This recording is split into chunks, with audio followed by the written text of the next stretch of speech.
Le Zimbabwe met des barrières de protection contre l'ingérence des pays occidentaux. Le chef de l'État a mis en garde certains maîtres de la déstabilisation sur le continent contre toute manipulation et surtout ingérence dans les prochaines élections présidentielles dans son pays.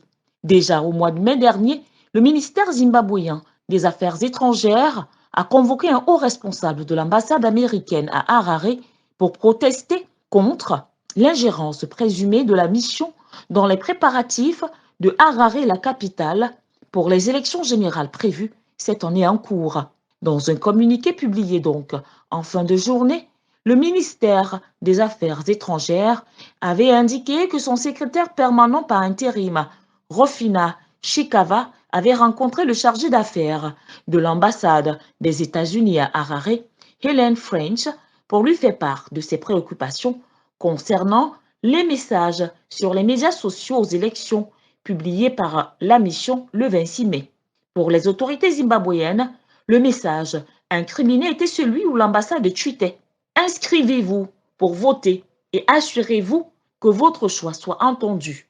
Le coup de massue infligé donc par le chef de l'État intervient le jour même où il a promulgué le projet de loi patriotique controversé qui fait l'objet de nombreuses critiques de la part des activistes et des personnalités politiques. Il s'exprimait donc lors de la mise en service du nouvel aéroport international Robert Mugabe, construit et financé par la Chine pour un montant de 153 millions de dollars américains.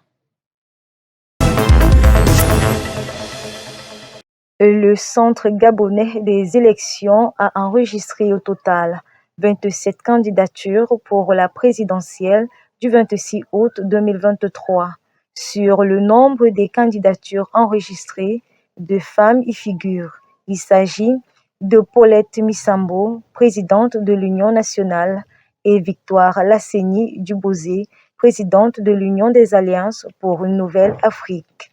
À cette date seront combinées les élections présidentielles, législatives et locales.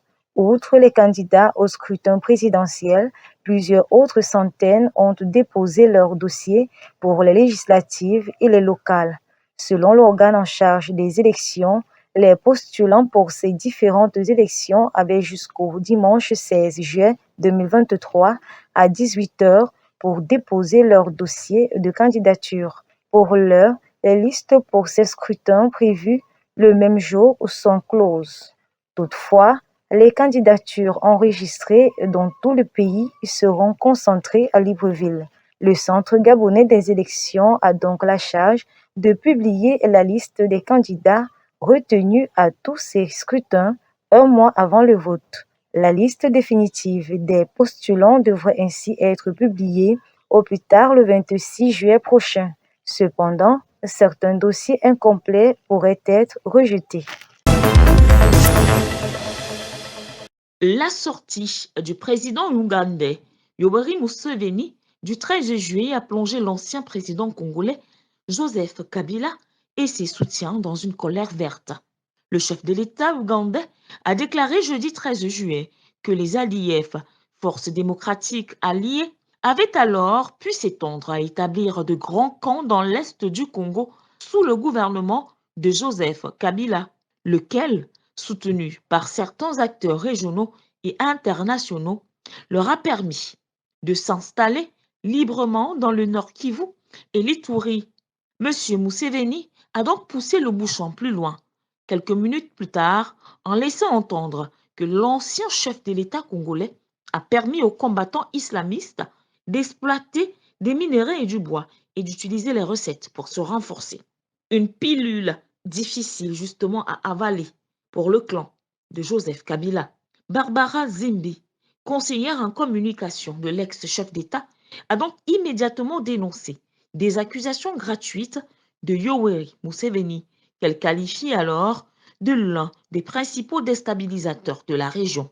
Elle a par ailleurs indiqué que Joseph Kabila a quitté la tête de l'État sans laisser un seul groupe armé actif. Il a réussi à léguer une république démocratique congolaise pacifiée à son successeur. Bon à savoir, le président Joseph Kabila à l'époque, identifiait déjà ces ADF comme une force terroriste et invitait ainsi avec insistance les organisations et les instances internationales à les reconnaître en tant que telles.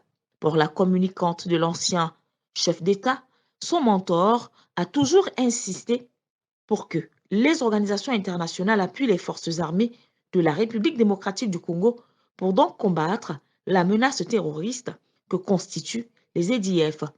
Cependant, le gouvernement de Félix Antoine Tshilombo Tshisekedi est resté silencieux sur le sujet.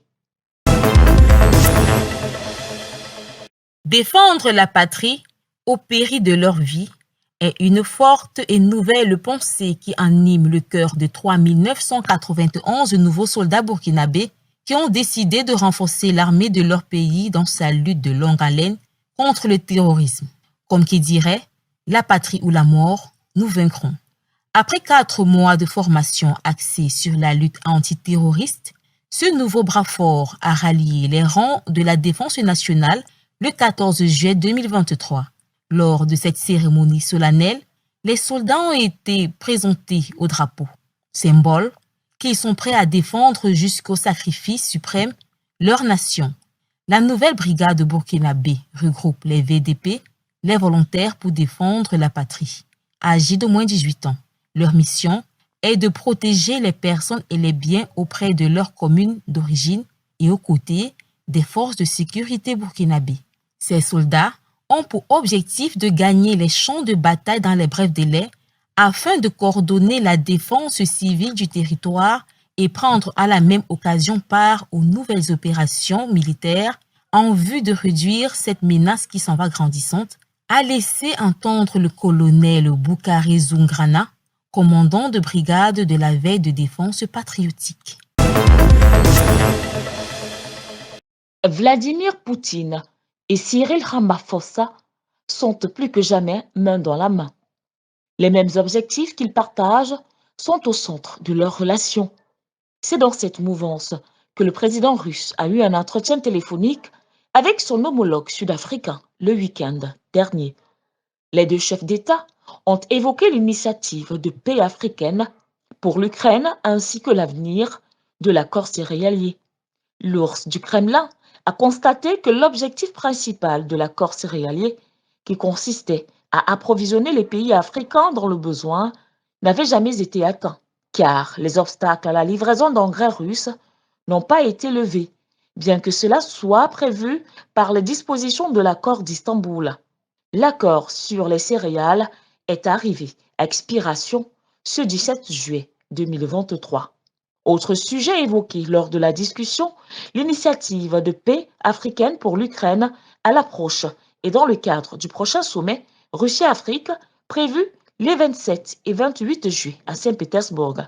Bien avant cet appel du patron de Moscou, l'émissaire du président russe pour le Moyen-Orient et l'Afrique et chef adjoint de la diplomatie russe, Mikhail Bogdanov, s'est entretenu le jeudi 6 avril 2023 avec Lindiwe Sisulu, ancienne ministre sud-africaine des Affaires étrangères et de la coopération sud-africaine, pour évoquer le renforcement du partenariat stratégique entre les deux pays. Il a surtout été question d'un large éventail de questions visant à renforcer les relations de partenariat stratégique entre la Russie et l'Afrique du Sud, notamment l'élargissement des liens interpartis et interparlementaires, de l'approfondissement du dialogue politique et de la coopération scientifique et sociale.